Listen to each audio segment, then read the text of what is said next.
Now then, people, welcome back to the Just Joe Football Show, and it's time for another video. Obviously, the season is now in the rear view, or the regulation season is now in the rear view, and we're gearing up for the playoffs. And this isn't just any sort of normal game, is it? It's two games against Norwich City. It's cup football. There is a prize at the end of it. However you feel about the playoff trophy, there is a trophy that can be lifted at Wembley. You know what I mean? So it's cup football time. So what we wanted to do, me and the Leeds World Order, affectionately named by Andrea Russo, came up with that Leeds World Order. No more late night Leeds. We are now the LWO. Okay, we are now the LWO, Leeds World Order. So we're going to be doing a deep dive on Norwich City, their danger men, the tactical plan, and how Leeds can navigate two fixtures against Norwich. The mad thing is, as a fan, and I'll get, Paul's coming on, Lockie, Andrea, the goats of the scene, who better else to speak to, but the mad thing is I'd be more confident if I was playing Norwich at Wembley than I am over two fixtures. I don't know how mad that sounds, but if you could just say, oh, you're going to play, even it's the same goes for West Brom or Southampton. I just, for whatever reason, have PTSD or nerves or whatever, two fixtures. Also, going away to Carrow Road first as well. I just don't want to be losing all that sort of stuff. So, right, okay. So, what better group than to bring together? Of course, the late night Leeds originals, Mr. Andrea Russo and Lockie. Of course, lads, how are we? Good. Come on, Lockie, get involved. Get involved. Get involved. Can you do it? Yeah. There you go. The click. Boosh. Yeah. Good? No. Yeah, fine. Personally, of course, for the playoffs, I think we're all stressed and can wait for them to arrive because, we want to see some good football again, and we want to see a good Leeds again. Something 100%. That we've been missing for a while now. Yeah. Yeah, we definitely have. And Lockie, you're good, yeah? I'm good. Yep. Yeah. Good. Yeah. I'm happy about this. Yeah. And Paul is joining us as well. Of course, the best voice in the YouTube game. Paul, of course, from Leeds Therapy. Just like me, Paul's come for the lesson that is in session, innit, mate? We're going to be educated today by the two goats that are Andrea and Lockie. Yeah, pretty much. I've got some stats that I might be able to throw in. Yeah, no, of course. Bring it, man. Of course. That these guys will probably have all of the information and all of the stuff that they need to have. So, yeah, I'm literally just going to sit here like this. Nah. It's great to have you all here anyway. Do we want to do the whole... Before we get into it, should we talk about that game? I feel like we don't need to. I feel like it's done. Unless anyone wants to add anything key about the shit show end of the season. No, same talk as the other games. Honestly, it's a pattern, and so we'll be repeating ourselves. Yeah, we only need to focus on the next game now. The only thing 100%. We can do now. The season is over, so no, it's another season. Playoffs are like another league, 100%. Like my good friend Rysel says, let's just move on now. Yeah, exactly. Move on, and the thing is with cup football, that's what it is. It never correlates with the league. Because if it did, every season the top team in the Premier League would win it. The Champions League. And yes, of course, City did it last season, but my point is, like, sometimes Chelsea won it and they were nowhere near in the league. Cup football's totally different. Manchester United seem to get to cup finals after with Ten Hag, but are shit in the league. So, there is no direct correlation with what went on in the league. So let's just... draw a line under it and look. Andy, I don't know about no missing Leeds fan. No, I didn't even realise that was a thing. Is there a missing Leeds fan? I'm not too sure. Yeah, it's been on X a couple of times. There's really? There's I forget the chap's name. It's been on West Yorkshire. Hang on a second, give me 2 seconds. Is this after the game or something, or? I'm not sure. Hang on. There we go. Oh, I didn't know about this. Yeah, me too. I didn't know about this. Yeah, so it's the chap's called Alan Grayson. He left the Head of Steam pub in Park Row at 5:30 p.m. on Saturday, May 4th, after watching Leeds at Ellen Road. Completely out of character for him. He's been missing for I think this was posted 7 hours ago. But I'll just hold that up to the camera so that's the actual post itself. I'll share it now. For those that don't know. I wasn't aware of this. Just bear with us 1 second. So Let me zoom in on that. Sorry about this, folks. Yeah, so Alan Grayson, left head of Steam Pub in Park Row, 5:30 Saturday, May 4th, after seeing Leeds at Ellen Road. Any sightings or info to Leeds CID, which, so I hope he gets found, and I hope everything's all right with Alan. Never good if it's out of character, so thoughts are with his family and hope for his safe return as well. Pray he is found alive and well. Yeah, definitely rise up for sure. Yeah. Okay, right. So let's talk about Norwich City then. We're going to start. Shall we start with Danger Men? Shall we start with Danger Men first and foremost? I can throw some names out. I think, just off the top of my head before anyone goes in, I'm thinking Johnny Rowe. I'm thinking Gabriel Sara, Josh Sargent. Might sound mad to say this, but I'm actually relieved that Ashley Barnes isn't fit, because I think he's a proper shithouse and would cause us problems. Yeah.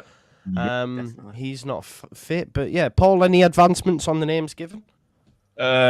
Science would be one that I would mention, and Kenny McLean would be another one that I'd put in as well, because he's quite a physical character within their squad. Yeah. So. Yeah, actually, I remember Kenny McLean. I thought he bossed it second half at Ellen Road against us. I know we won that game, and we allowed them to have the ball a lot of the time, but he was key. And you could sort of see, Lockie, why we were linked with him so heavily under Daniel Farker in the summer. You could see that and every, myself, Kenny, are you having a laugh? Give over, because you have this delusions of grandeur sometimes as a Leeds fan, I believe. Probably every fan base has it. It's like, they're not good enough for us. I don't think so, but like he's a great player, eh, Lockie? Yeah, I've been watching. I did a video earlier on about comparing our current side to that Norwich side in 2021, and the one that won the league, comparing characters and how they played. And I watched, I think, 3.5 to 4 games. I fell asleep at the end of one. Kenny McLean was key in it, a key player. His role's fairly simple, but again, it's one of them players that did it really well. There was times where he'd sit between the two centre-backs, who would split. But the key thing about that midfield and Kenny McLean is he's always looking to go forward quickly. That is something that we don't really have, that real intensity in midfield. He can drive with it, he can pass it. And then positionally as well, he's excellent defensively as well. So it's stuff like that, mate. Yeah, it is that type of name is a type of player I think we are missing all over the pitch, to be honest. There's also Nunez as well, another central midfielder that they've got, kind of their anchor man. McLean kind of plays in front of him now. He's very good. He'll keep the ball progressing. He'll dictate the tempo. He'll find Sara as well, which is a key. And Sargent, he's the one that finds them. Yeah, so he's one to look out for. They've got some good players, mate, and I'll go through them in my report in a bit. But I didn't. Fingers with Johnny Rowe. I was talking about Johnny Rowe there. He's not been great recently. He really hasn't. He's not got a goal and assist in 7 games.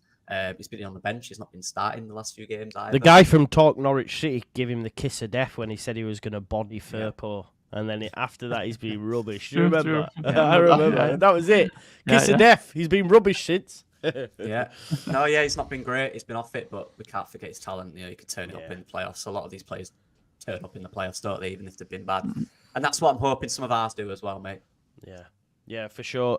Andrea, any thoughts before we hand over to the Tactico Lockie for his to the feedback. professor? Yeah. No, I agree completely on McLean. Because McLean I tend to go into.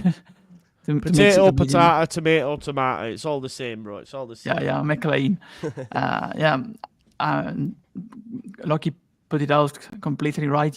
We completely miss a box-to-box midfielder. We don't have one.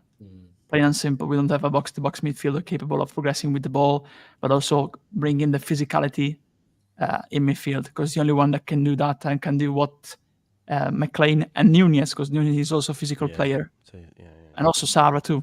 When he drops back to help them, to be the second playmaker, apart from the anchorman, Nunez.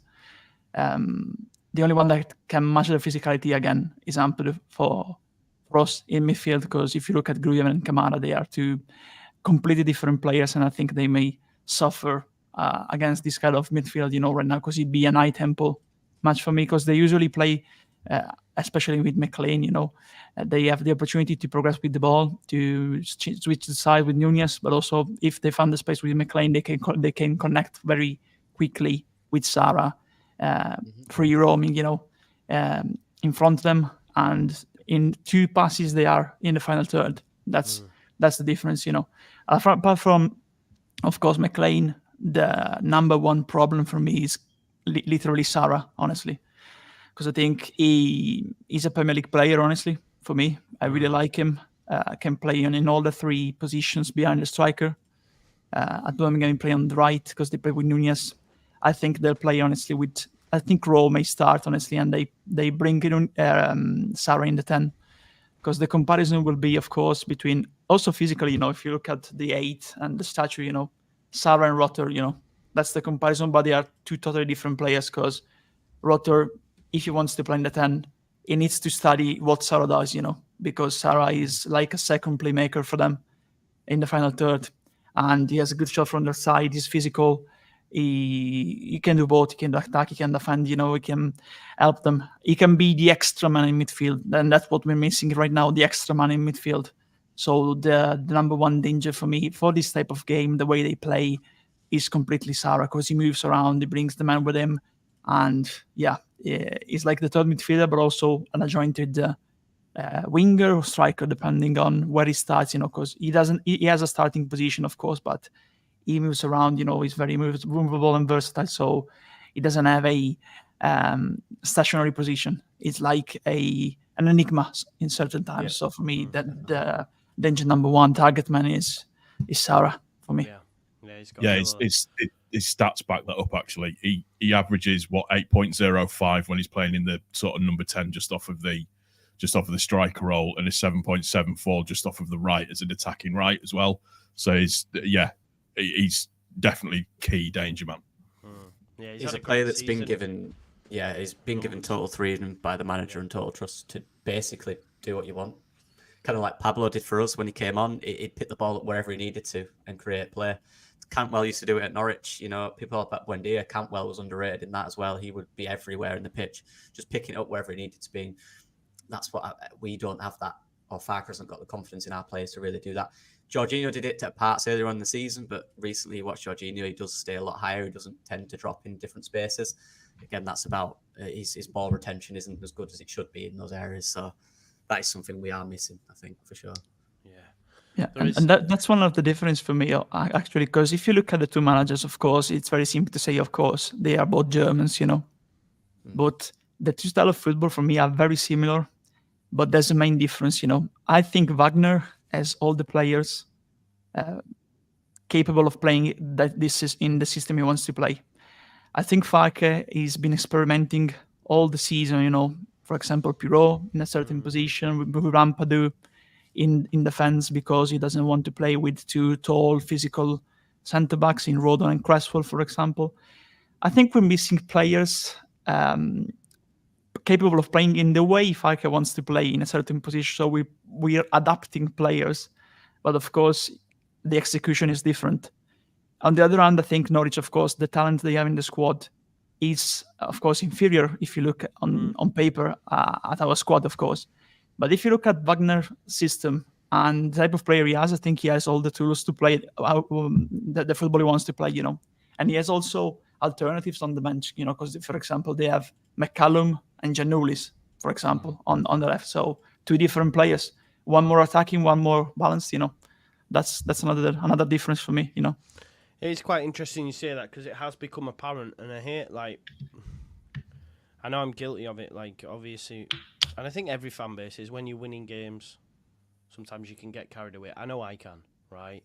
And then as soon as things start to go wrong, it's like, what is it that's gone wrong? Like how, and when you actually look at it in terms of the squad makeup at Leeds United, there is a few holes, and it is very unbalanced, comparable to, like you've mentioned, a Norwich City. I would even argue, although the quality level's nowhere near the same, to a West Brom. West Brom have all the tools that Carlos needs. Do you know what I mean? It's like Farke doesn't quite have all the tools yet, and it's expected. It's his first season, but individually we're great. But yeah, I think There has been that, but then you can't. It's like you can't make that statement anymore because everyone goes, "Yeah, but Joe, you said we were the best in the league." Yeah, well, I thought we were. Do you know what I mean? It's like you're allowed to have a change over time. It is mad. Before we go into the deep dive, Alex says, "What's up, Joe? Just joining. Looking forward to the show.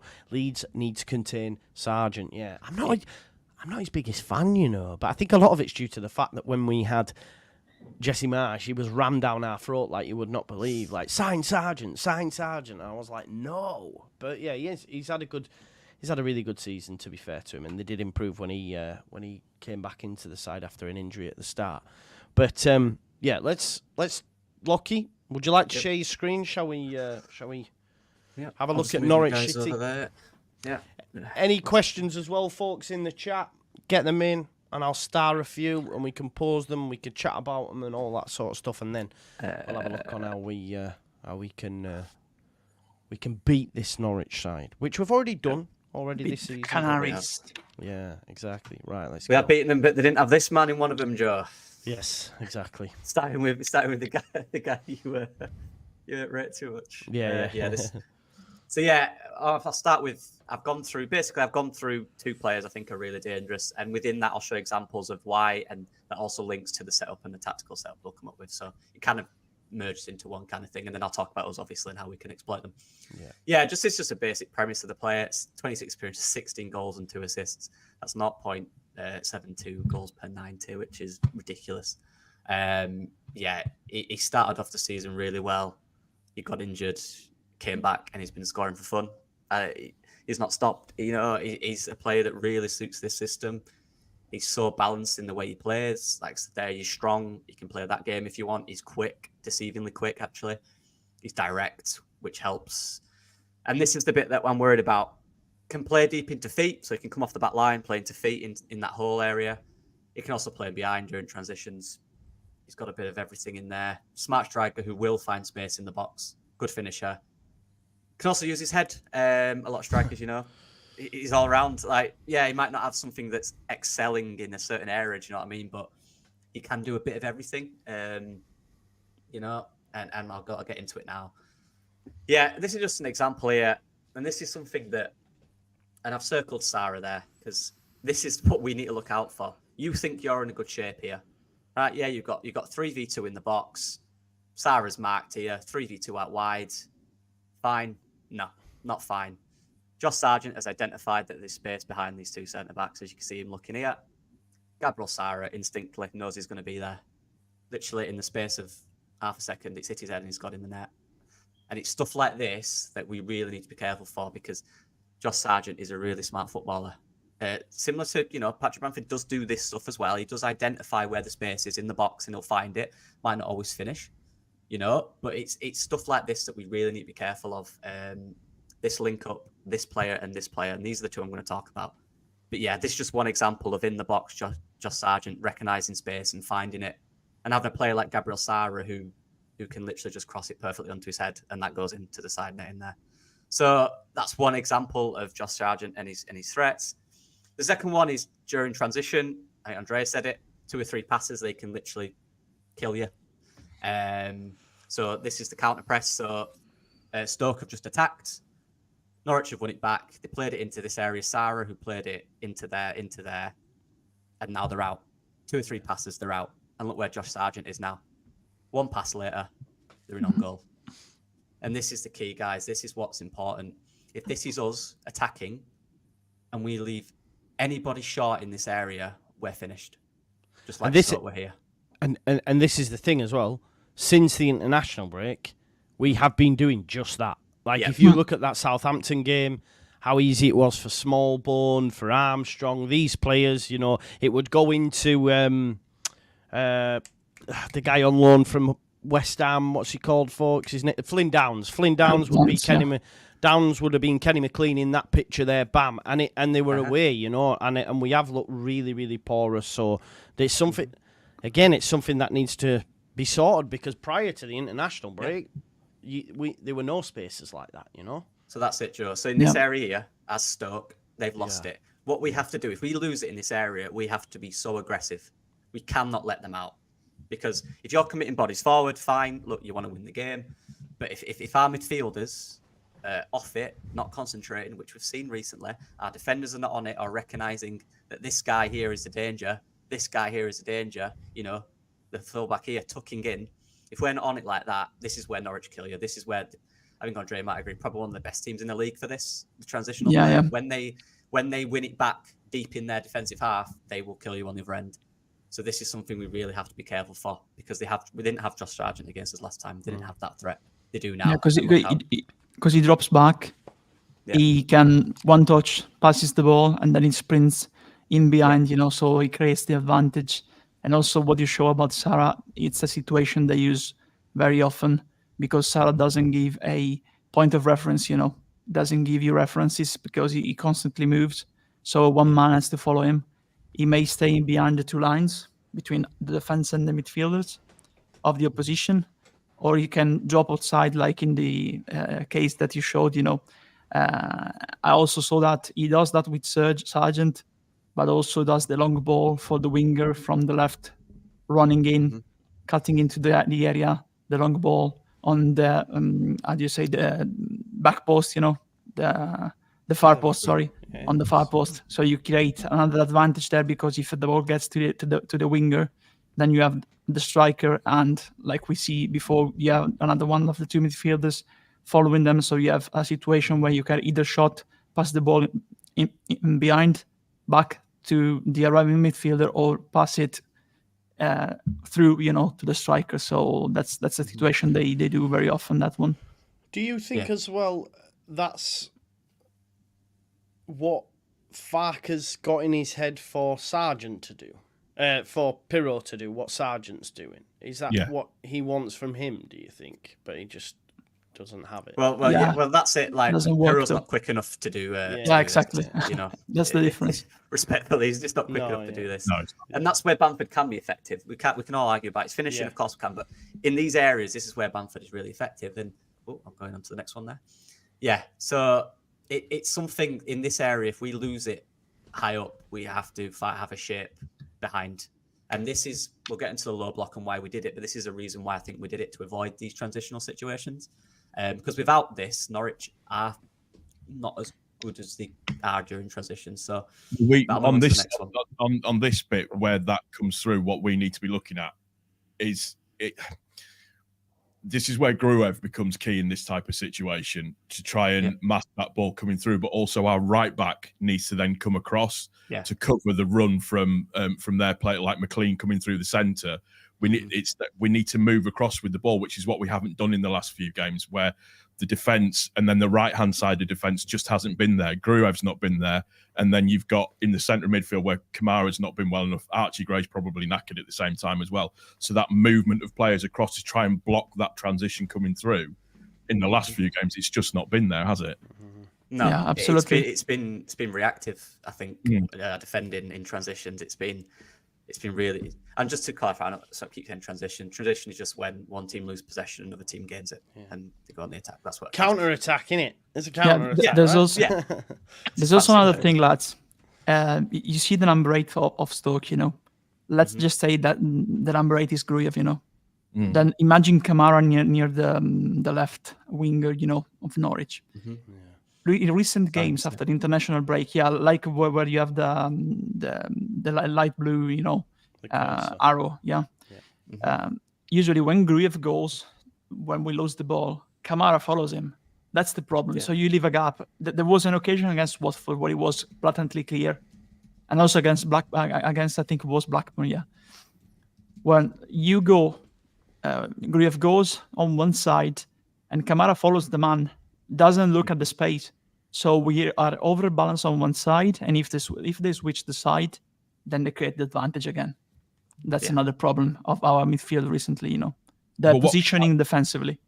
Yeah, what Kamara's done a lot, and I've watched him a few times do it, is say Kamara was in the number 8 position, but Gruev was a little bit further back. What Kamara does, I'm pointing here like you can all see me pointing, by the way. What he does is Kamara tends to get sort of move towards the ball. So he gets attracted towards the ball, which then creates that huge gap in the midfield space for them to just be able to penetrate and run through.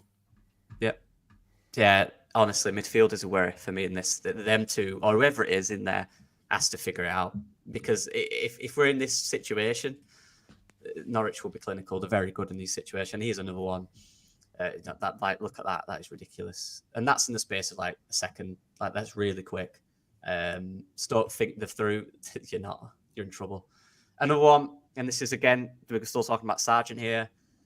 Remembering off the blind side of the defender. Quick transition again. The ball obviously can't show the clip. The ball came out wide. I think through Sarah again. This is the fullback here. Recognises where Sargent's going to be. Sargent gets it in this area and finishes it. This is the type of thing that we've got to look out for, because in transitions they are deadly. And you've seen here 3 different types. You've got this one wasn't a transition actually. This is where they've maintained possession. You've got this transition where they win it off the attackers, and then this transition where they go out wide. And there's Sargent centrally waiting for the ball. Knows where he is. Knows where the space is. Yeah, he's a smart player. And again, this is another side of the game. This is where Nunes comes into it. Sorry, were you going to say something, Andre? No, just one thing on the previous picture, if you can go back very quickly to that. Look at also at one thing, There's Sargent, of course, going through, but look at McLean following the play. Yeah. Tell me one time where one of our 2 midfielders has followed up the play, because we don't have that box-to-box. So we're playing with 2 midfielders, not progressing and not creating, with cuts, with run-ins, trying to create space to get into, to make a run, to cut, and try to create another advantage here, Here, of course, he made still on ball to Sargent, but there's also McLean following up. Yeah. So let's say there's a deflection, the ball goes back, or Sargent delays and he's all up to play. Then he has McLean as an option in behind. He is through on goal. He can have a shot on goal because he has the space. No one is marking him. Yeah. That's another thing they do. And that really worries me actually. That's actually a thing that really worries me, because was following him then, because we've seen 2 players, Gruev and Kamara, going for the same man often, for the same space, not the same man. Of course, like Paul said, Kamara makes the mistake to look at the man and follow the man sometimes, so he leaves the space. They need to look at the positioning. And the other thing is, those players like McLean, they have more intensity in terms of occupying and covering more space, attacking and defending. Kamara and Gruev right now are just, defend on the defensive end, because they don't give you verticality, they don't progress with the ball, they don't make a run without the ball, like McLean is doing there, So that run of McLean really worries me actually in the game plan, That's it, Andre. And look, even if they're not in transition, and this is what. So remember when we played against them and we played that low block, they didn't have this guy. They didn't have Josh Sargent doing this. It was all wide, wasn't it? And we kept them out wide, and it was kind of fairly straightforward for us to defend in the box. It was fine. But now they've got this guy who is going to move and drag the defenders. All he does here is fairly simple. Nunes, again, that guy on the ball, threads the ball through to Josh Sargent, who just drops. The ball goes straight out here, progresses out wide. Look at Josh Sargent now. Defenders come with him because you have to, or he's got free space. And now look, but what's key here, look at that space, but also look at the amount of attackers they get. It's 5 attacks on the front line attacking you. And you're in danger. And this is what I mean. They can go from maintain possession to almost looking like a counter-attack in the space of 2 or 3 seconds. In, like Andre said, 1, 2, 3 passes, and they can be on a goal. Ball comes through here. One of their key strengths that they've got, just looking at some of the, again, statistic stuff, they do like attacking down the wings. The majority of their shots within a game, I think it's 30% on the right-hand side and 41% on the left-hand side in terms of how they attack. So overall, what that leads to is about 70% in terms of shot-wise coming straight through the middle.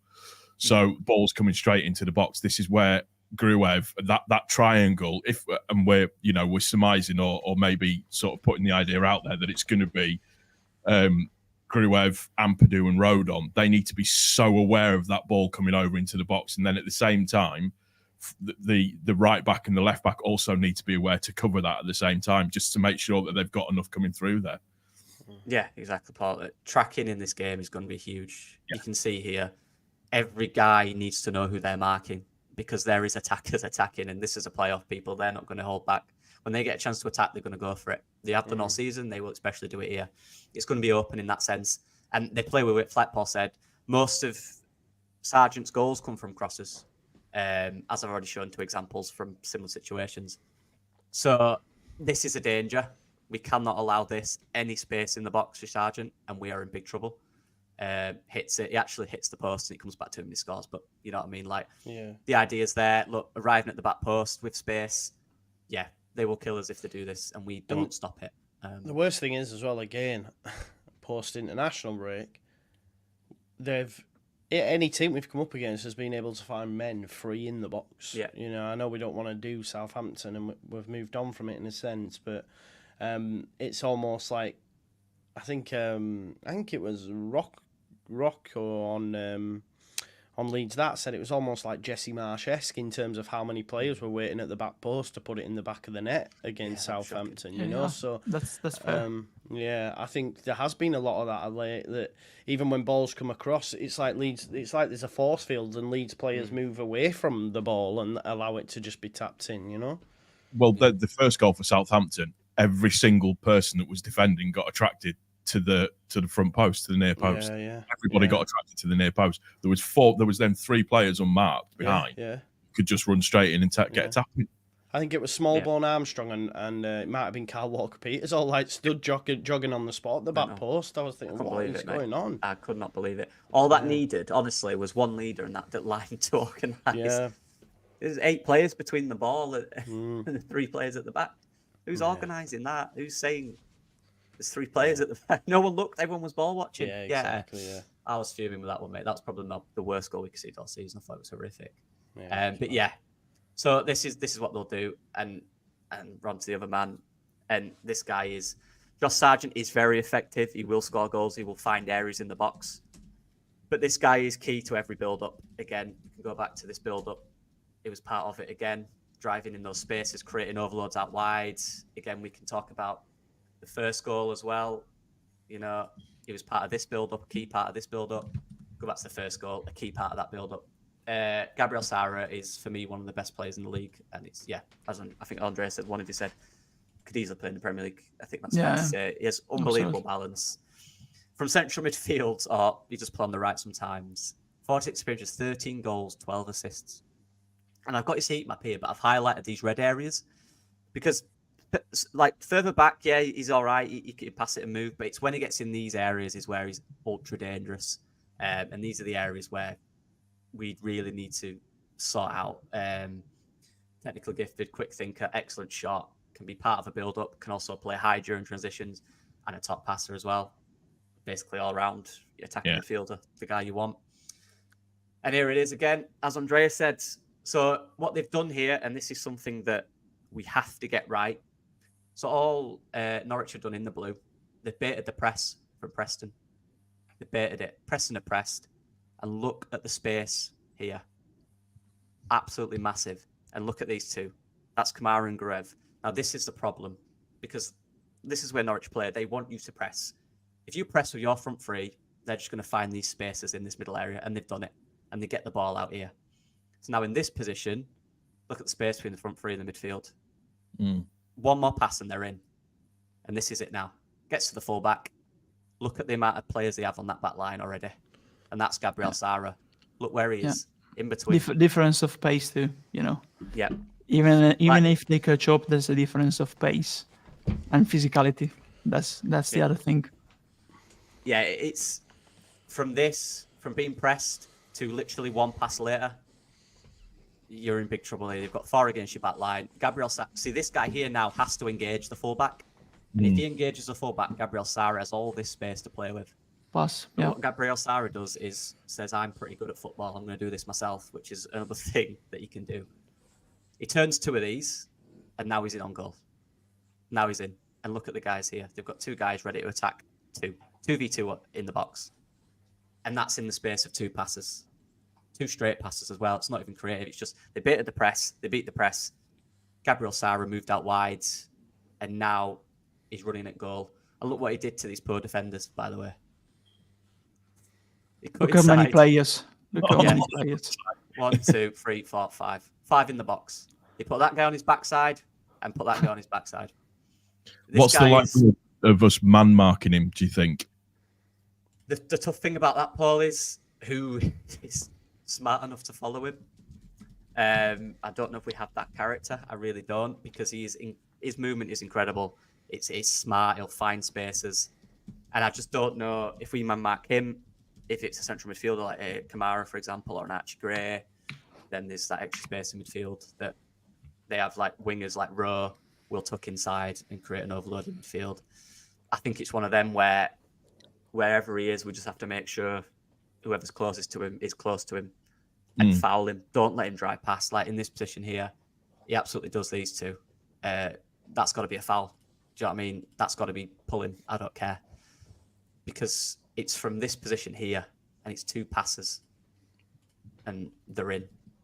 And he hits it into this bottom corner. And again, like Andre said, look at the bodies they've got in around the box. Yeah. Even if he don't do it himself, he's got an option here, an option here, an option here. We have to be really careful. Yeah.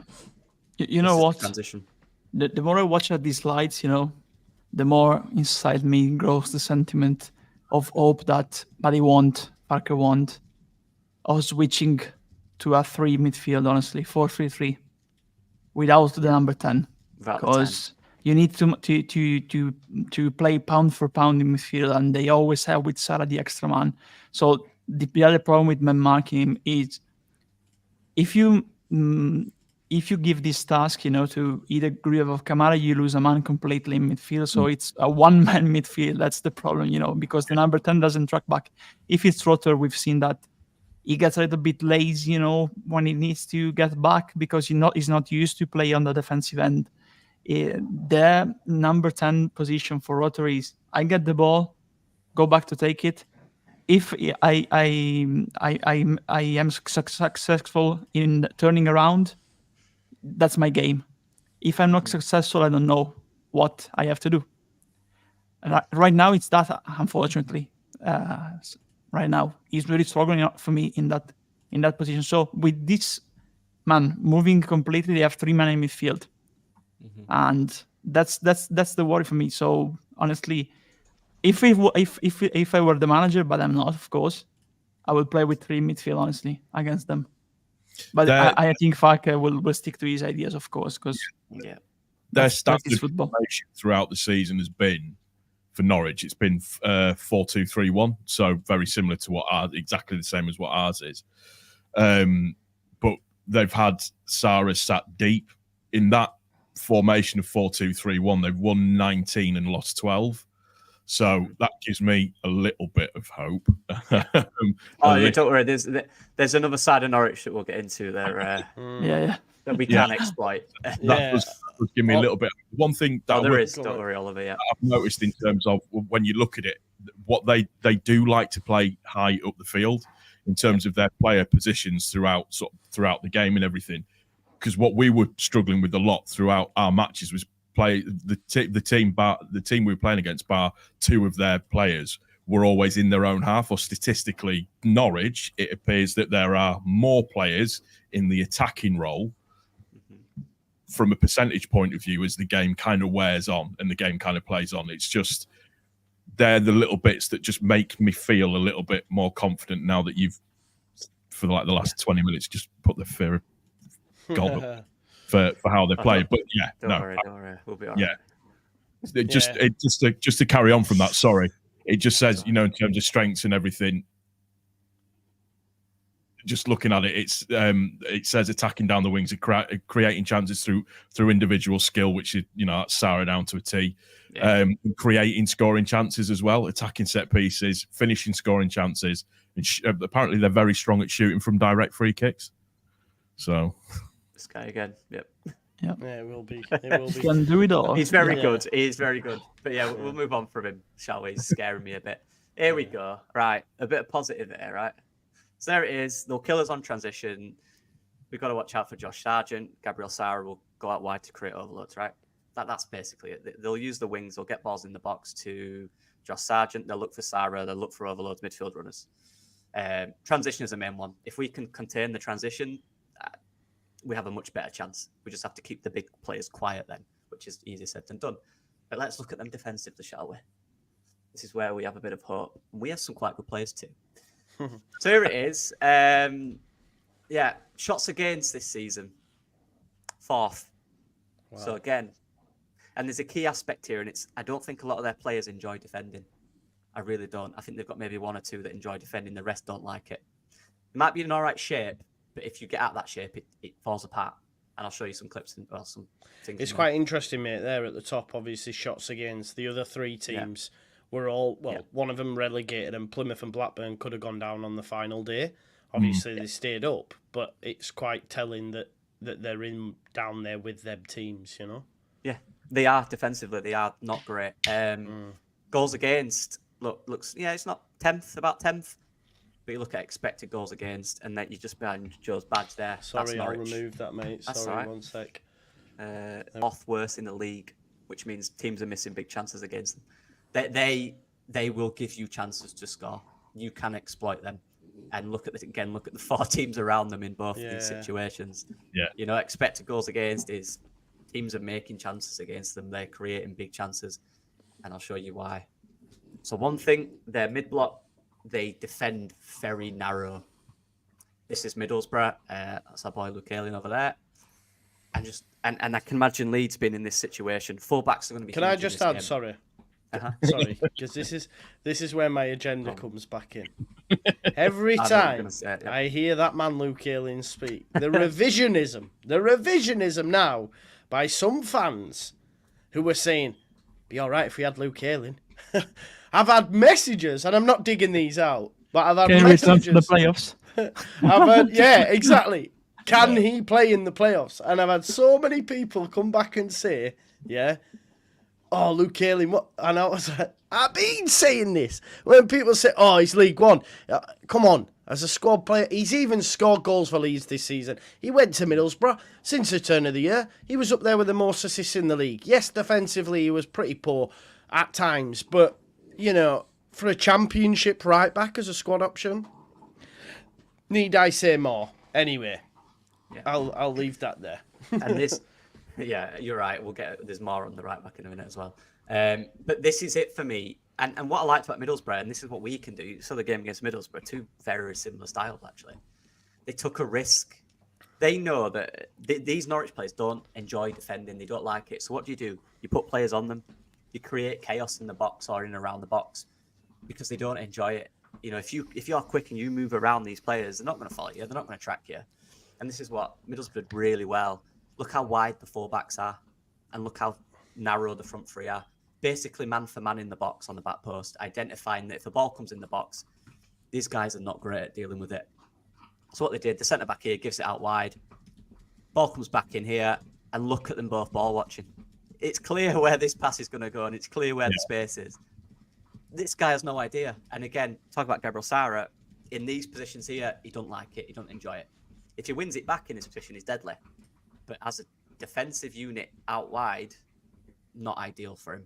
So this is where we can absolutely destroy them, I think. These areas here. Firpo key, Firpo literally just going to say that. Yeah. So key, genuinely. And he'll do that. He'll make this run with Junior Firpo. And at the other side as well, Connor Roberts for me. I know we'll probably get into that. But Connor Roberts does this. He will do this. He's got that experience. He likes to go forward. But yeah, this is terrible defending. You just need to sit a bit deeper there, sit inside a bit more. But like I said, and look at the guys in the box as well. 4 in the box, 4v4. Ball comes in, it's a bit of a scrap. Look at the bodies in the box. They score a goal. Luke Ayling there. Just had to highlight him. But the point is, they're not marking anyone. They're just in the box. Look at the space. He's got the space these 2 have in the middle. From this position here to 2 passes later, ball in this area leads to a goal. Create chaos in the final third, and they can't defend it. That is something that I've really found from this team. Again, the same game. Look at the role of the fullbacks and how key it is. And look how narrow they defend again. And again, look at the bodies that Middlesbrough are getting forward, because they know if they put pressure on that back line, they'll crumble. Both fullbacks getting high, being part of that attack. They actually scored from this. Sorry, I didn't clip it, but This is where ball goes into the box, back post here. Guy volleys it, goes in. Again, full back to full back. We need to be brave in this game. Can I quick question? Bearing in mind these two clips here, we know who's playing left back. Yeah. I want you to give me a name each for who you play at right back between Byram Gray and Roberts on Sunday. With this in mind, Paul, I'll start with you. Who gets your nod? If he's fit, Roberts. Yeah, Andrea, Roberts, yeah, 100%. Lockie. Yep. Connor Roberts. That's 4 of us for Roberts then. Okay, cool. No worries. I think Roberts is most effective in these areas. I think he's very calm on the ball, but he's got that experience. He understands when to attack, where the space will be. Yeah, I think he's key in this. I really do. But this is the build-up. Like, the front three here have to occupy these defenders. If you occupy these defenders, they can't come wide. You know, if this guy's not in here, he can maybe come wide, you know, but they can't because they're in between these spaces. And like I said, these guys don't like defending. They don't enjoy it. And here's another one. Yep. Again, this is their centre-back crossing it in. 3 bodies in the box. And this is what I mean. It's about creating carnage in there because they don't like defending. They don't enjoy it. A lot of our joy, and remember the players we have out wide, by the way. We have Junior Firpo, we have Craig Senderson, we have Willie Nonto, we have Connor Roberts, we have Georgina Rutter who can drift wide. We have players who can really, really exploit. This is Middlesbrough, and respect to Middlesbrough, they don't have the players we have to do this. This is my positive side of it, and this is where I think we can score goals in these games, and we already did. I remember the goal Somerville scored against them, pure transition. Again, the width we had there, and I've got an example of that in a minute. Last one here, I think. Swansea doing it. Win the ball in midfield, and look how narrow they are. Full-backs, like Paul said, high up, nowhere near, spaces. And what Swansea do here, they give the ball to, is that Patterson? But he goes 1v1 with is that Duffy? Yeah, 1v1 with Duffy, goal. If we can get our attacking players, like Swansea do here, in wide areas, in 1v1s or in 2v1s out wide, we'll kill them. And this is the downside to Norwich. Good attacking team who create chances. A side that doesn't like defending, apart from maybe these two. But apart from that, even the fullbacks, they don't enjoy defending. They're attacking fullbacks. But I remind you of how we did it. And bearing in mind, we only have 1 guy in the box. But what we did, James puts an excellent ball in the same area that these guys are exploiting here for Middlesbrough. We only had 1 in. We should have more. That's what's frustrating with us is. We need more in the box. But James puts the ball in this area. Patrick Bamford heads it in the net. These guys don't like defending. They might be back, but they don't enjoy it. Jorginho Rutter, they don't even know he's there. Look, you know, Patrick Bamford, they're all ball watching. They don't enjoy it. And we can exploit them, and we can get goals from this. It's final slide, and this is basically the premise of them. They will make us bait the press by building up in deep areas if we lose it. And that's when then, if we do press, and this is where we'll talk about, will we press or will we sit back? This is I'm interested to hear your guys' thoughts. If we do press, and our midfield is too deep, we're finished. And that's the key. The midfielders have to know their role. Because if they beat the press, like I showed in the previous one, then 1 or 2 passes and they're in. That's all it takes. They will exploit this place in central area with 4 players pressing the back line, which I showed, creating spaces and depth. Midfield's completely out of it. 4 on the back line, 4 before at the back. Gabriel Sara, Johnny Rowe, not good. They'll use the width. Sara will go into wide, trying to create crossing situation. Attack the box with numbers while looking for Josh Sargent. That's basically a summary of what I showed, and that's basically all I've got. Yeah. Perfect, mate. Honestly, mate, thank you so much for taking the time to do that. There's loads. No worries. Absolutely loads in there, and I know everyone who's watching appreciates it. So make sure you go check out Lockie Leeds. I've put the video in the chat earlier on as well, where he did a bit of similarities between Norwich and Leeds, and how Farker can make this Leeds team better based on that. So please make sure you go check it out. I do want to bring up some comments. We will get to some a little bit on how Leeds United get through this. I think Andre already touched on it, but I just want to shout out. Nigel has said, sorry, Joe. Oh, but my team will edge it over 2 legs. Voice went funny then. 3-1 to Norwich at home and Leeds 2-1 Norwich at your place. Respect to you all. Big up Joe, who's a long-term watcher. Just mentions about giving his prediction, but next week. But Joe watches a hell of a lot, so big up to Joe, Norwich City fan. So thank you for your support, mate. Oliver asked if there was an antidote. You've just had it. Divano JRV, who's been winding me up for weeks as a big Ipswich fan, is now on side with us and said, deal with Sarah and Rowe. Norwich will be harmless. Greg says, all absolutely shitting themselves listening to the clinic, but then we had, we came through it. And Richard makes a great point as well. This all seems to go back to the fact that we really need Pat fit for Sunday. If we get to Wembley, it will all about what we do at Carrow Road. Agreed. Yep. I think there's a lot in that. Right, how do we deal with this? Now, I was watching the debrief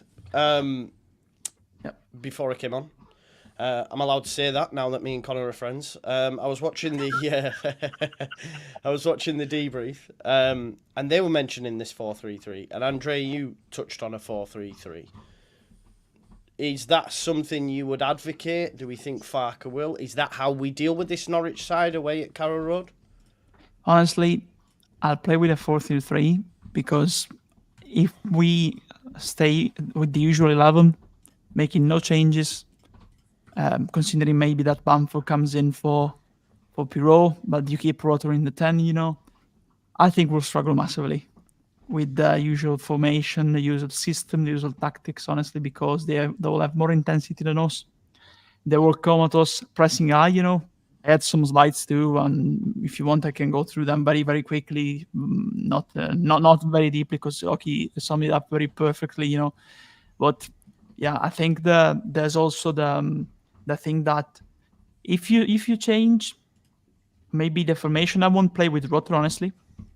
I was even thinking, you can play with a three-man midfield, with maybe Kamara. I think that Ampadu should play in midfield for this game badly because he's the only one that can match the intensity, the pace, and the physicality they have for me. And maybe Gray, Gray, Kamara, and Ampadu. We've seen Gray, for England, from the England and the 19s, I think it was, or under 17s. And we've seen him also in pre-season. I think he's so versatile. We've seen him making runs, progress, cut with pace at the right back position. So if you need one progressing with the ball or progressing without the ball, you have Archie Gray. He did that at right back. Of course, he has space in front of him, but he showed that he can move, So give him the freedom to play there, You can even play for example, Ampadu and Kamara with Gray, or Ampadu, Kamara, and Gray. Like this, So that's the thing. If you choose to stay with usual formation, with Gruyer and Kamara, no changes, Rotor, I think we'll struggle massively, honestly.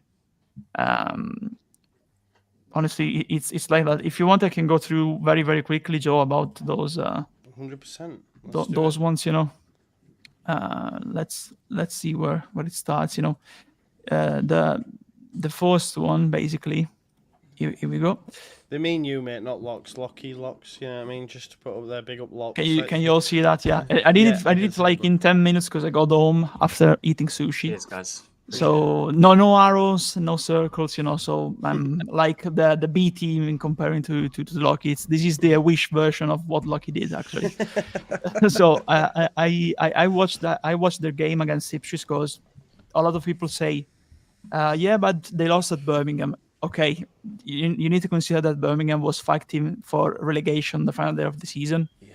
Before that, actually, if you look at the other schedule, they lost with Birmingham, Leicester, but in a lot of games, it was like 1, 2, 3, 4, 5, 6, 7, 8, 9, 10, 11, 12, 13, 14, 15, 16, 17. They had just 3 losses, 3. So it's not much. So it shows you that they are a strong team. This was the team that played against Ipswich when they won 1-0 at home, like Lucky said, the anchorman, the box-to-box McLean. These two making the runs. One staying more wide, another one free roaming. They don't have Barnes, so I guess that Sarah will move to the number 10 and they play with Rowe. Because Sainz, I think, they're so versatile, both of them, they can play on both sides, The fullbacks, like Lucky showed, they can get forward. Then they have Nunez covering for everyone, like bailing everyone out. So against Ipswich, sorry for all this, but it was the only thing that I found. actually. Here they didn't press against Ipswich, but they formed a line, actually, because they wanted to block the verticality. So they forced Ipswich, and what Ipswich did, actually, is exactly what Lucky said, we need to exploit the wings. Here we have Morsey. He has the space, but he has no space to go vertical, to make a pass, to create an advantage via the true pass. So what he does is switching the side with a long ball to the winger here. So this is one of the first situation that we can do. If they don't press, I think they will. But if they don't, we'll have probably Gruyev. Like here we have Morsey, Gruyev, and Gruyev will need, because we don't have verticality. And this is exactly a situation that I made a screenshot, because let's just say Morsey is Gruyev and Luongo is Kamara. This is a situation we faced a lot recently, And what did we do? Going back to the defender or going for the long ball? So just horizontal play. This is a vertical play, when you switch the side, because you're trying to get forward. But if you don't do that, you pass the ball to the right back and the right back to the center back. So you're stuck, basically. So that's why I screenshot this situation. So they switch the side here, and like Lucky showed, as you can see, they overbalance on one side, but they go very aggressive again here, the right back. So if you pass the ball and then sprint in behind, then you have the advantage here with all the space left by the right back going aggressive on the winger. This is another situation that Lucky showed. Here they tried to do a little bit of pressing, and there's another situation I think we can face. Again, Morsey here, Gruyev. They can try not to press high, but cover the space. I mean, not getting aggressive towards the defenders, but just cover and trying to encircle the playmaker, so Gruyev in this case. What's the solution here? Of course, long ball, because you don't have a player, unless you have Rotor dropping back to get the ball. You don't have a player to try to get forward. So you either pass the ball back to the keeper or the centre-back, or you switch the side again. And it's that, Here again, like Lucky showed, they recovered the ball, again, 2v1 situation. Yeah. Via the through ball here by McLean. He passed the ball here to Sargent again, like Rocky said, then you have the 2v1 situation. Here they are in possession. Again, we've seen other situations similar. That's why I said Wagner has similarities with Farke. Here you have Nunez dropping back like Gruyev or Ampadu, when Ampadu played in midfield, to form basically a back three. Here you have 4 players, because there's also one of the 2 fullbacks going back here. But there's another situation. Nunez is like their defensive man, because out of Sarah, Nunez, and McLean, of course, the better one covering the space and helping the centre-backs is him. So again here, if we press them high, again, we force them to do exactly what they tried to make us do, the horizontal pass, the long ball here to the right winger. But here's the difference. Let's just say Gruyev, Kamara, Rotor doesn't do that. Here we have Sarah. Look at Sarah. Sarah is going back to help them make the third man in midfield, like the third man in the NWO, what we said at the beginning of the video. And Sarah goes back, Look at how they got out of the situation. They were stuck. Sarah dropped back from here, got the ball, and now he can progress with the ball. Sargent here, or he can pass the ball to McLean, and they could go to the winger. Solution. He took responsibility of the situation, didn't he? Exactly. And that's Absolutely. what we have players with that ability, but we don't have a role in the team where a player is saying, right, we're struggling, I'll go get it. And again, I mentioned Todd Cantwell in Farke's winning season in last season in the Championship he won. And that's what's his role, like Sarah's doing right now. He'll play high. If it's not coming to you, he'll go get it. And then he'll just drive forward with it and find spaces. Yeah, exactly. That's the difference, Here again, they press high in this situation. You have Morsi encircled again. You have Latke passing the ball, but when in certain situation, and here is where they can target Meslier, because we know that his ball distribution has weaknesses. Let's just say he has weaknesses, So they try to press high Gruyev when he drops back to get the ball with the defenders. And if the ball gets to the keeper, they sprint. That's the situation when they press high, Again, so they try to encircle the playmaker again. But it's a oriented pressing. It's not an all-out pressing, like Farke called our pressing, us going for against Saints. in the first half, like basketball. He said like he was in certain cases a game of basketball. It's not a game of basketball. He's oriented pressing against a man targeted, in this case Morsi, of course. So I looked also, like Rocky did, at the 2 games we played against them. Of course, they were a very different side when we made the comeback at Carrow Road, because they had, for example, Gibbs in their midfield. But here again, what they did against us was, here we have Gray playing at right back. We had Strauch as the last centre back. At that stage, you have Ampadu here. What they do is already pressing 1, 2, 3, 4, 5, 6, 7 players. Gray is blocked, here.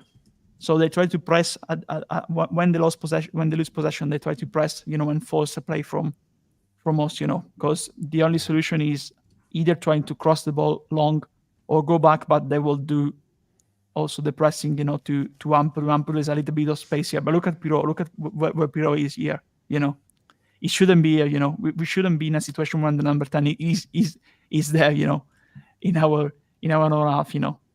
There's another situation. Again, Kamara and Ampadu, because we had Strauch. Strauch, where is the vertical play? 1, 2, 3, 4 line. The solution is giving the ball to the winger, trying to get an advantage via the 1v1 situation from the winger. So that's why I say Ampadu here. Look at them. Sarah, McLean, they are strong. Look at the difference in body between Kamara and Sarah, for example. Look at the difference between McLean and Ampadu. Ampadu can match him. Can Gruev do the same? That's another thing. It's not only about strength. It's also about pace, about intensity. And when you have players that can match both the pace, that can bring both the pace and intensity, it's a deadly mix for me, honestly. So there you go. Strauch made the pass to Byram, the fullback. Then you have Somerville here. He can make a little pass here with the ball, of course, on the right, then pass the ball to Somerville. Again, we have Pirot here dropping back. Look where Ampadu is and look where Pirot is, Rotor, but no one is stretching the team. This was, of course, a very different stage of the season, but this is another situation, You pass the ball horizontal, then you have Somerville either moving here or you're moving here, to help and get the ball.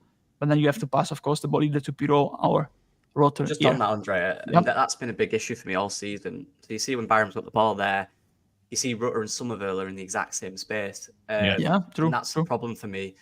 Again, talk about that. I've watched a lot of that, the 2021 season Norwich side, because it's Daniel Farke. I want to see what the best way of his system looks like. No one played on the same line. That's one big difference. It was always... So in this position now, when Byram's got the ball, Somerville is already making that run down the line. Jorginho is already showing in that space for the ball. Purr is already dropping. There's already options. Here it's reactionary. So he's got it. Oh, that means we need to do this then. It's not there yet in that sense. And again, that's down to getting players that really understand the way you play. And I talk about and it's key because, and again, looking at that Norwich side, there was hardly any sideways passes. Hardly any. You know how many we do around the back line? It's endless, isn't it? Full back to centre back to full back and back across. That side did hardly any. It was so dynamic. It was forward back. It was hardly sideways, and that's because there was options, there was angles. Sorry. Yeah, exactly. Also look at the gap between Kamara and Ampadu, and for example Pirot and Somerville. There's a huge gap here between the midfield duo and the attackers. If we had a proper number 10, that's my big issue with that picture that's there. Is effectively, even when you look at it, I know you've got Ampadu and Kamara there, but it almost looks like they're playing as central defenders coming out of defence. So you've got a huge gap there. So Byram, I know you could get Somerville coming back and Byram put a ball into the middle for Somerville, but Kamara should be 20 yards, 10, 15 yards further forward so he can take that ball off of Byram. It just, and like you mentioned it there, Rutter should be stretching their defence like nobody's business. And Pirot should be way further forward than that as well and moving across a little bit more to the ball. It's just, that's shocking actually looking at that. Yeah, I know. And the next one, actually, here again, the high pressing. That's what I was saying about Ampadu, This is actually the start of the action that when we scored the first goal with James, the 2-1. when we scored the 2-1 here. It was the start of this action. Look at Ampadu in midfield. Again, Sarah. This one I think it was Sainz probably. Stacey, look at Stacey where he is. When about what Lucky said about the aggression and the high positioning of their fullbacks. Here we were in possession. Again, we struggled to get vertical. Who gave us the verticality? Ampadu. Ampadu gave us the verticality. But again, here we have Kamara near another midfielder. That's the other problem. Because no one is here. You have the option with Pirot because here he did the right thing. He dropped back, to help him. But again, we have two midfielders, one near the other, and that shouldn't happen in build-up and in defensive positioning. Yeah. So again, here that's another situation that we can face. We know that we are very familiar with this one. The low block. The narrow defense, like Rocky said, very narrow, 2 center backs, 2 full backs near trying to close the spaces, to tie up the runs, And James out there. Yeah, exactly. Yeah. Then you have to 1v1. To play with the 1v1 and switch the side and use the wings, like Rocky said before, Then we go to Ellen Road. Again. Oh, narrow. Yeah, look at the narrowness here. Space is there. Unbelievable. And this is where it's the timing of the fullback as well to arrive. Like, you see Firpo's already up, arrive a few seconds later, so you've got that momentum you can play a ball through, you know what I mean? Yeah. Even Kamara, yeah, actually, there they played the ball through. They played the ball through to him, actually, in this one. Kamara wide, Gruyev helping with Rodon, again, our usual formation with the defenders. Rotem playing the 1v1. Gray near him. Kamara wide, then you have James, of course. He can, again, the winger, they will be key wingers. He can make the running behind, but then you have a lot of narrow space, so you can go vertical to Somerville or Bamford, let's just say that, you only have to go either for the wide spaces with the running behind from the fullback here, or either you have to change, maybe you pass the ball back, Gruyev, then you try to create an advantage because you have 2 players here, and James, that he can make the running behind. Of course, he can match, of course, the positioning of the Norwich player, but he can make the running behind, exploit this space. Here again, at Ellen Road, what we try to do here, we have Nunez. I think if you let them play, of course they will have intensity, rhythm. They will find rhythm, because they play a high tempo ball possession. They're very quick, like we said, 2-3 passes. They don't hold the ball much like we used to right now, actually, because we make a lot of horizontal passes. We don't get forward. So here we had Ellen Road, we had Rotter already marking almost immediately Nunez. So he forced him to make a pass here. He forces a play, basically. So that's what I think worked against them at Ellen Road.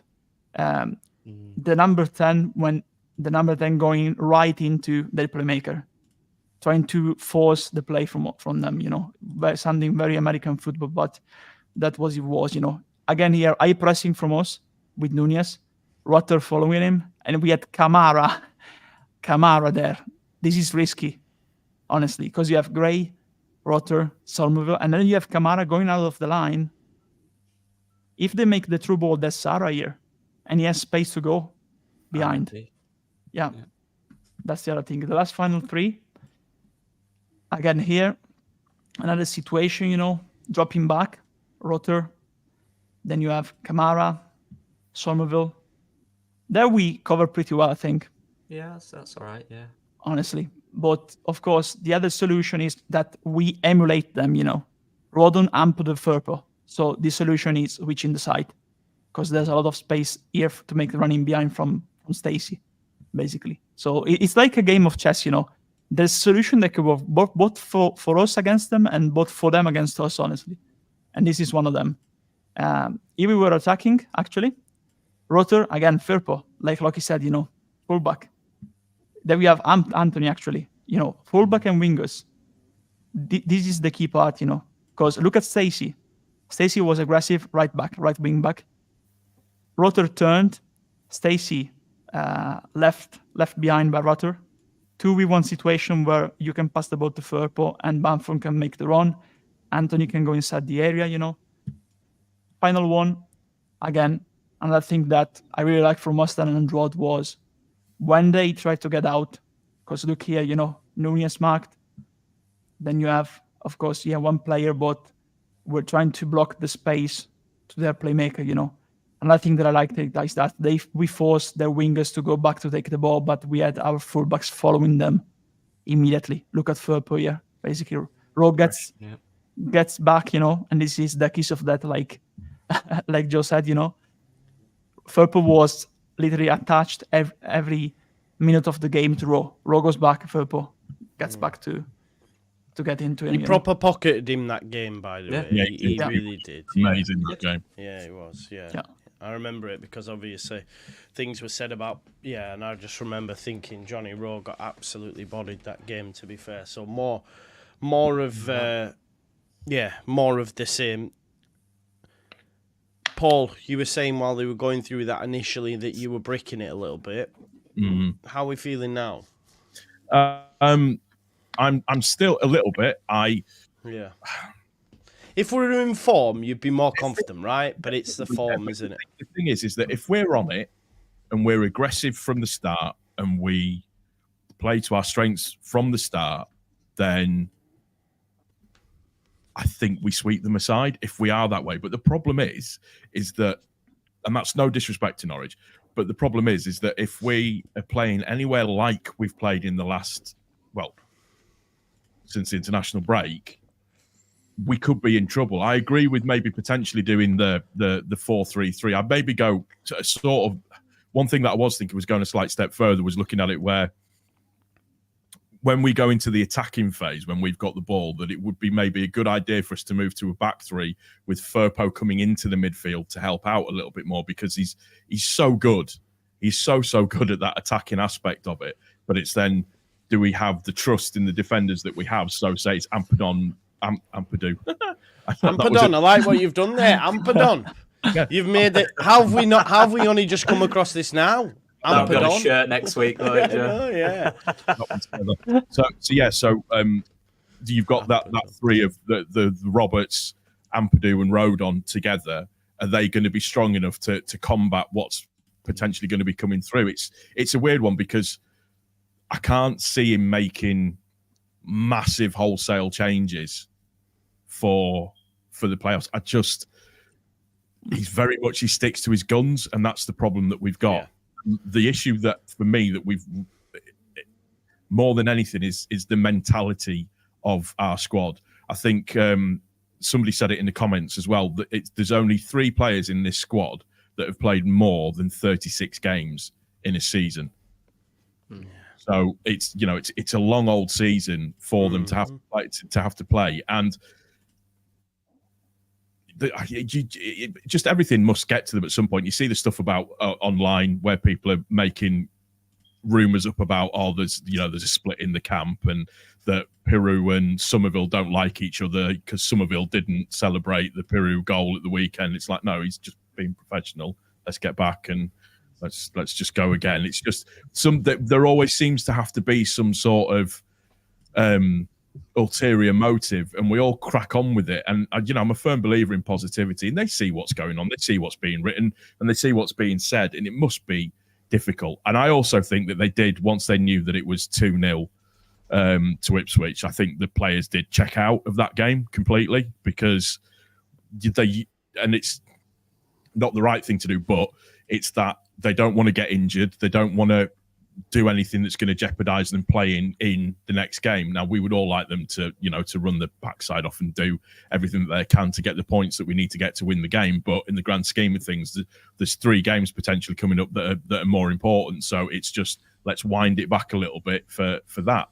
And just about them saying as well, I think Jer put that on about how everybody was showing the team that we actually support them. The ones that stayed anyways, when they did the lap of honour, it was almost like they were embarrassed to walk round after the end of the game. And Joe was saying that when he was there was almost like everybody suddenly started singing, the people that were still there. and marching on together, and we all love Leeds, and etc. So on and so forth. And I don't know, maybe that's something that they need to hear. They need to hear that we're still behind them, and that we support them, and that they can do this, but they have to pull a performance out. Park's got some big decisions to make for the game in terms of who he plays. He has. I was just going to say on the formation, Joe.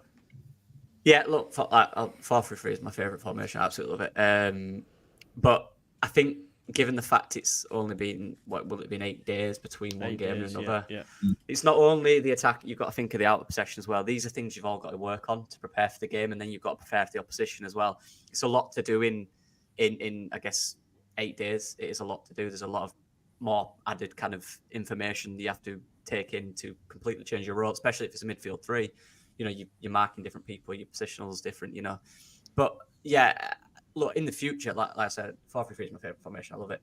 But I think Daniel Farke, he isn't going. I think his first task is getting them right up here first. I think that's going to be his first task during training, just to make sure they are all right and making sure that they are ready for this, because that is, at the end of the day, we've shown there clips of the game against them.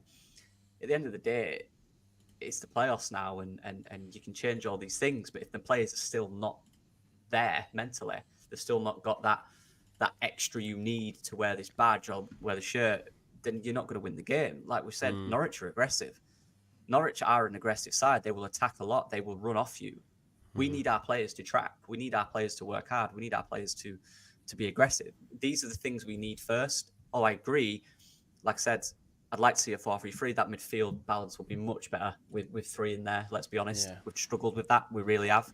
But again, it's about players learning new roles in that short space of time. And I'm just not sure, to be honest, I'm not sure they can do that quick. I think a lot of this team is quite slow learners. I think it's took them a while to, even now looking at the side, these simple things they're not doing. So I think we need to get that right first before the formation stuff. But yeah, look, in the future, I 100% would love it. 100%. I think we all understand the importance of the Carrow Road fixture on Sunday for sure. I think it's absolutely massive. Just want to shout out one of my biggest supporters, Abdul Rahman Al Khalifi, legend, mate, as always. He said, can we not just play the same starting 11 v Chelsea? We looked so good in that game, which we did. We did look very, very good. A game that convinced me that we were going up. Still believe we can do it. Marching on together. How's the how's the thoughts we use? Let's go around. Because look, I'll be real with you. I'm still not convinced. I'm genuinely. No. And normally, the way my fan head works is normally after a couple of days I'm over it, and I'm like, right, okay, let's go. This is how we're going to do it this weekend. It's still on. We're still going to get automatics. We're still going to do this because they're going to drop points here, there, and everywhere. But at the minute, I'm still not convinced. I'm still undecided on how this is going to go.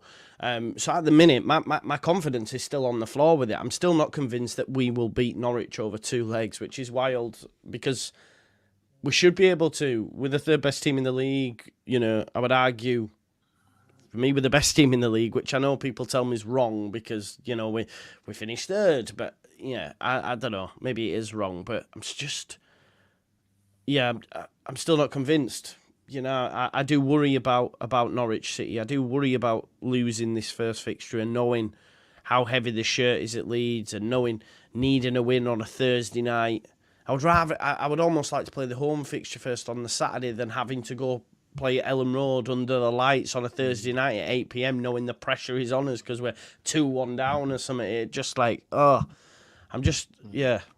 answer to my own question is I ain't got a fucking clue. Over to you, Lockie. For me, Joe, I think one thing we do have to try and remember, I know it's difficult, these guys do know how to win. They've done it a lot this season. 26 wins in the league or something like that? That is a hell of a lot of wins. They do know how to win, and they know what that feels like. Obviously, after the international break, we came back and we really struggled to find that. Whatever happened, fatigue, pressure, all of that stuff. I don't think it's, like we said, it's not down to the talent of the players. If we didn't have players that I didn't think could win us this game, I'd be more worried. But we do. We have Nonto who's too good for this league. We have Somerville's too good. Rutter, Bamford, Perot, any Jan James, like they are on their day can be really effective in this league, and they've all proven that this season or in previous seasons. So we have Ampadu. You know what I mean? We have players there that can win you a game. Playoffs is so tough, and it is a difficult thing because everything that happened previous is kind of gone now because there's no, oh, well, if we won that game, we'd have been second. It doesn't matter anymore. That's gone. There's no second, third, fourth, fifth, sixth. It doesn't matter anymore. You're in this bracket. We've got the confidence that we can beat Norwich because we have done it. And what we need to remember is what we've seen today, they can be exploited. And it's obvious the way Norwich are exploited. They're quite an obvious side in the fact that you know how they'll exploit you, but you also now you can exploit them.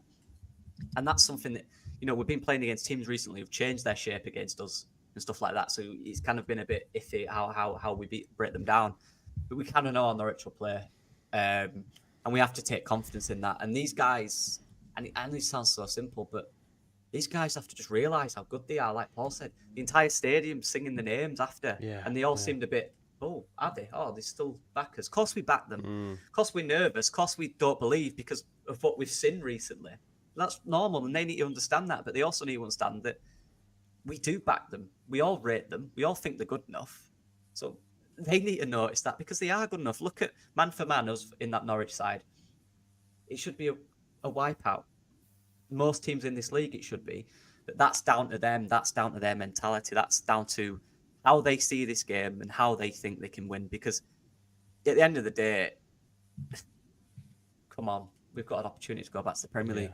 And you've had your chances now. You've had your 17 game non-losing streak with 15 wins, by the way. 15 wins in a 17 game streak. That is ridiculous. It is. These guys know how to win. That crowd surely showed them that no matter what happens, we got battered at QPR and then we lost to Southampton. And the crowd still sang their name.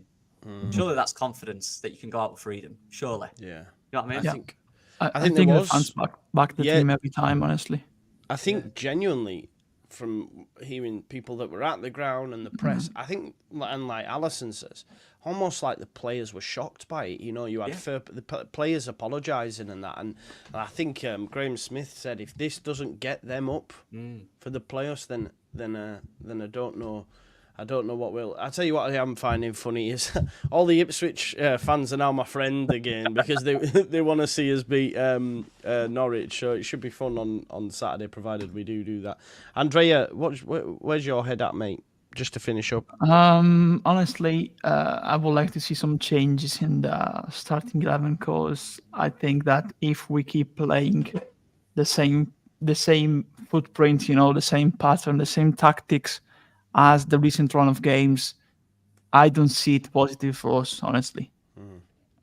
Because, of course, people will look, like I said before, at the fact that Norwich lost at the final day of the season at Birmingham. They say, of course, Birmingham got relegated. They were beaten by a team that got relegated in the end, But if you look at the games they played before, of course, they had some draws before that defeat at Birmingham where they weren't great.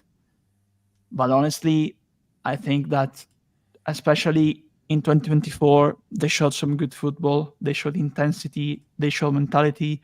Let's not forget that they have Shane Duffy, Ben Gibson. They have Kenny McLean. They know how to play in these kind of games because these are, leaders in terms of mentality. They bring the experience. Something that we've been missing recently is exactly a leader on the pitch. Not the most technical gifted player, but a player capable of bringing out the team, running the troops, knowing what to do specifically in a certain situation. I think I think it was Paul, said, when we knew that Ipswich was 2-0 up, we disconnected from the game. And even if we're automatically third, that this doesn't need to happen, I would have brought changes in, honestly, because we would have been third anyway. So I would have tried something against Saints in the second half, knowing that we would have been third anyway for Norwich, for the playoffs, honestly.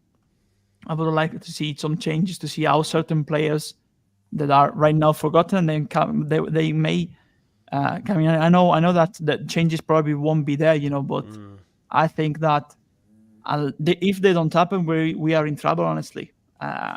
I've always, how I think about Farke. I think he's a very, very good manager, great manager, especially for this league.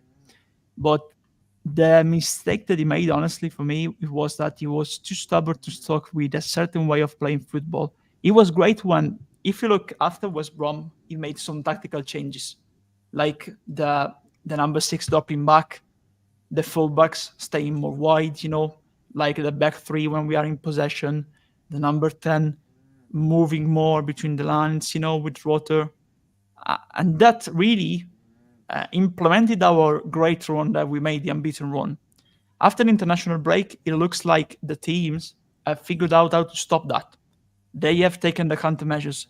Now Falcon needs to be Falcon for me.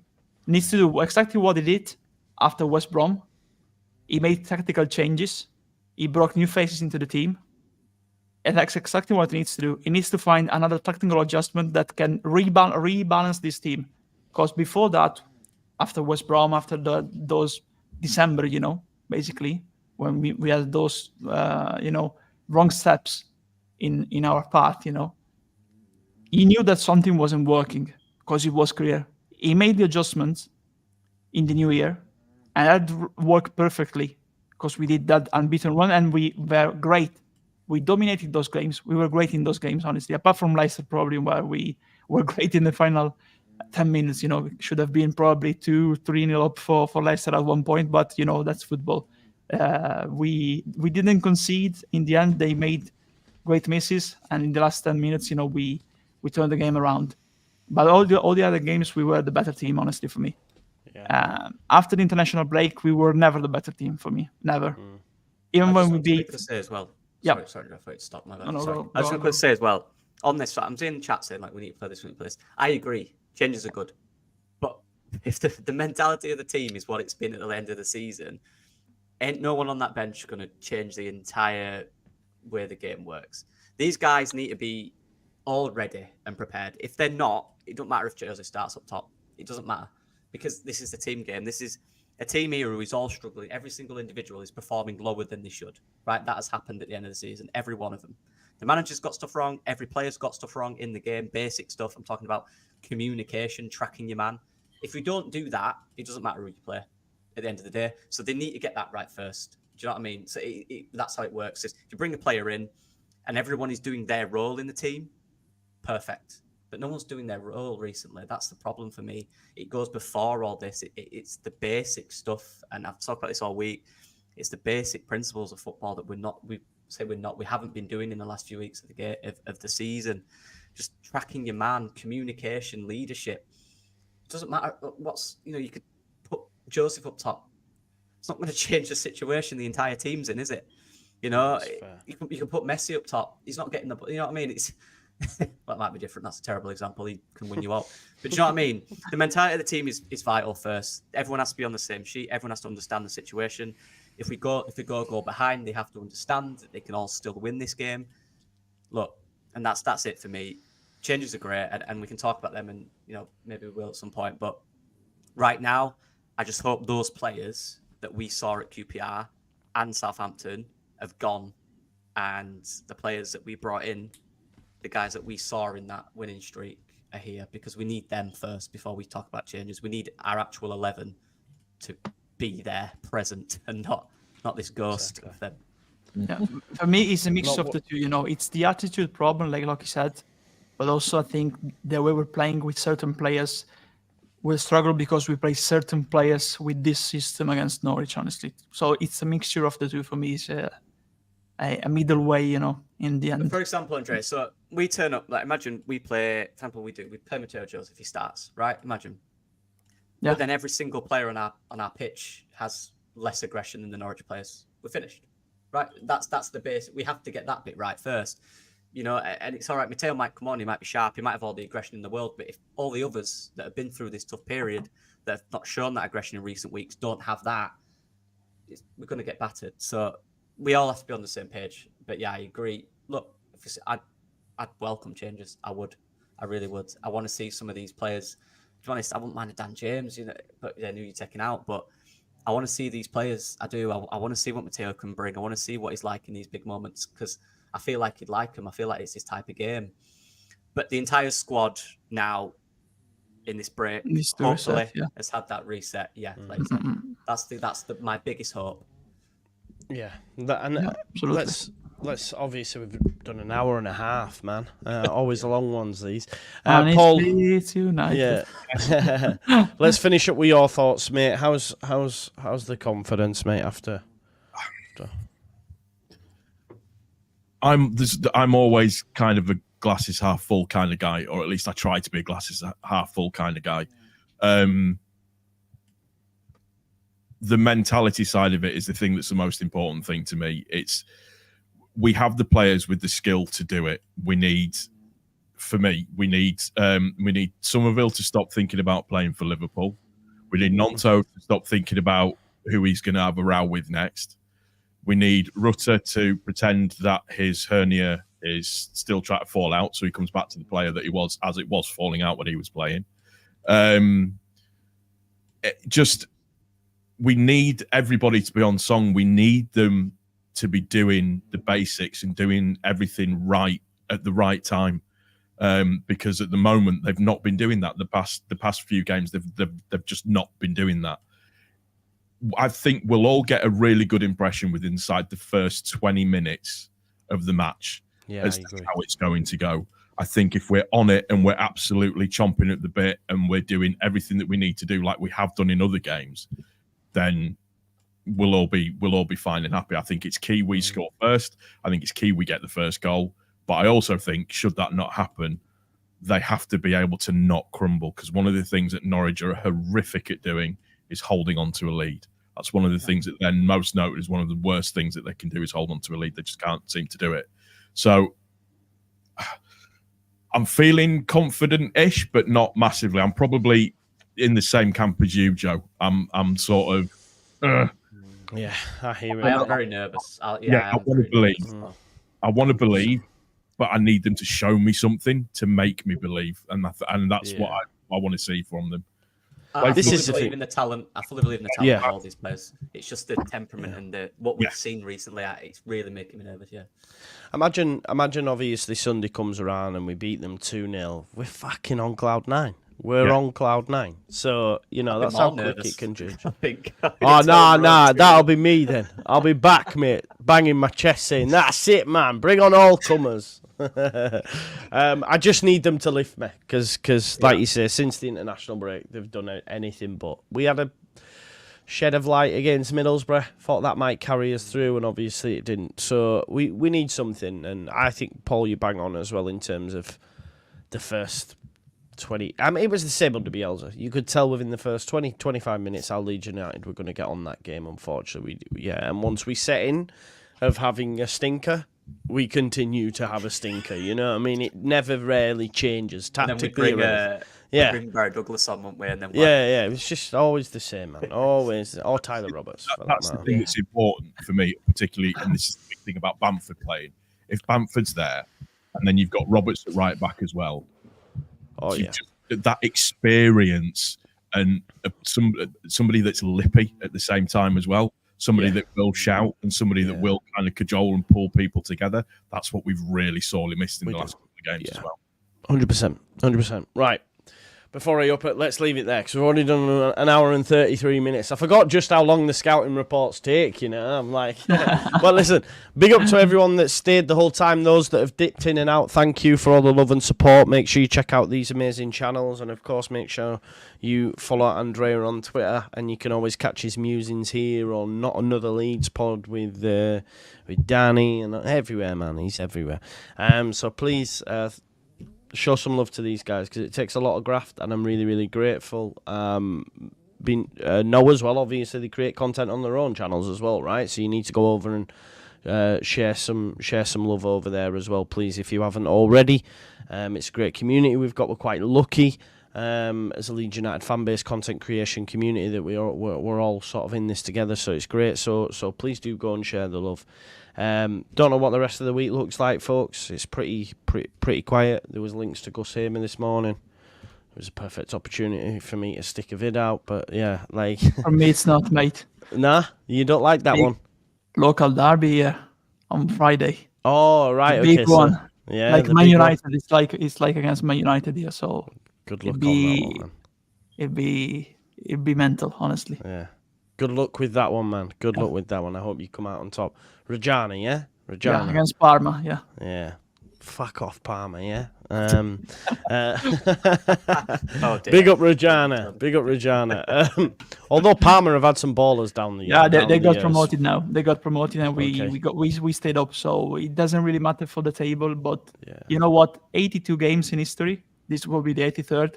27 wins for Parma, 27 wins for Reggiana. So Okay. who wins this one will go top in terms Top. of wins overall throughout the history. Yeah.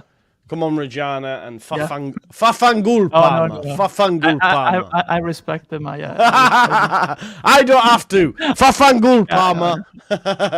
Listen, we'll leave it on that note. Thanks everyone for watching. Enjoy the rest of your evening. Bye now. Bye bye.